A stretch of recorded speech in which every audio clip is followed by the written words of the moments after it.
Welcome to One Chapter, One Thought. I'm Pastor Chris from Lincroft Bible Church in New Jersey, and every weekday I read one chapter of the Bible and offer one brief devotional thought. Today's reading is from the book of Ezekiel, chapter 31. On June 21st, during the 11th year of King Jehoiakim's captivity, this message came to me from the Lord. Son of man, give this message to Pharaoh, king of Egypt, and all his hordes. To whom would you compare your greatness? You are like mighty Assyria, which was once like the cedar of Lebanon, with beautiful branches that cast deep forest shade, and with its top high among the clouds. Deep springs watered it and helped it grow tall and luxuriant. The water flowed around it like a river, streaming to all the trees nearby. This great tree towered high, higher than all the other trees around it. It prospered and grew thick branches because of all the water at its roots. The birds nested in its branches, and in its shade all the wild animals gave birth. All the great nations of the world lived in its shadow. It was strong and beautiful, with wide spreading branches, for its roots went deep into abundant water. No other cedar in the garden of God could rival it, no cypress had branches to equal it, and no plane tree had boughs to compare. No tree in the garden of God came close to it in beauty.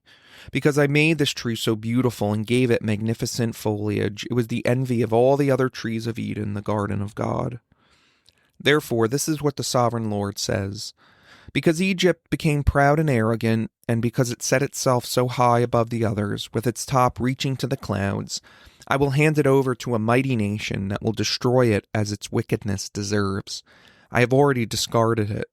A foreign army, the terror of the nations, has cut it down and left it fallen on the ground. Its branches are scattered across the mountains and valleys and ravines of the land. All who lived in its shadow had gone away and left it lying there. The birds roost on its fallen trunk, and the wild animals lie among its branches. Let no other nation proudly exult in its own prosperity, though it be higher than the clouds and it be watered from the depths. For all are doomed to die, to go down to the depths of the earth. They will land in the pit along with everyone else on earth. This is what the sovereign Lord says. When Assyria went down to the grave, I made the deep springs mourn.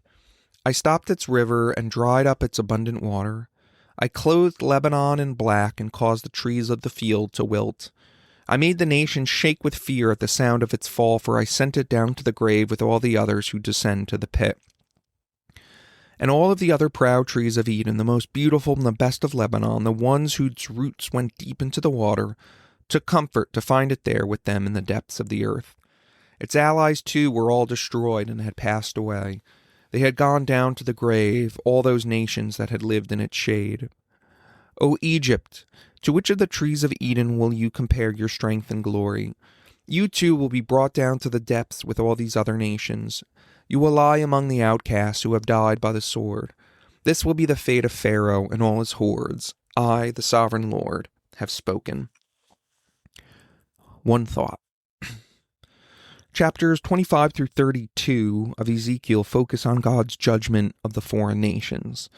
He's not merely Israel's God, but he is the sovereign Lord of all. He rules over all nations, even the world's superpowers.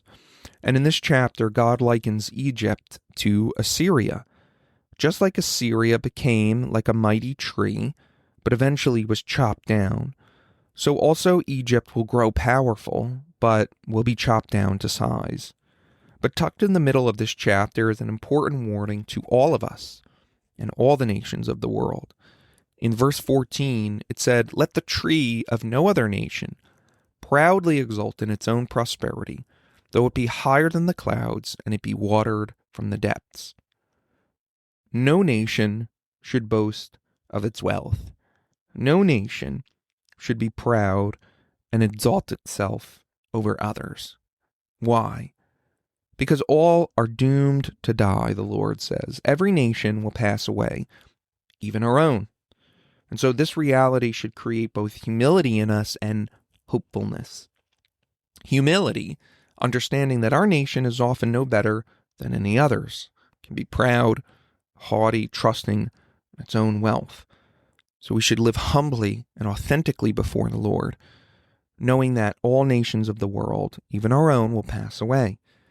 But this also can create hopefulness in us, because our future is not tied to a nation, but a kingdom, God's kingdom.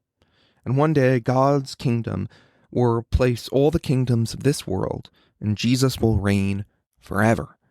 And that is our ultimate hope.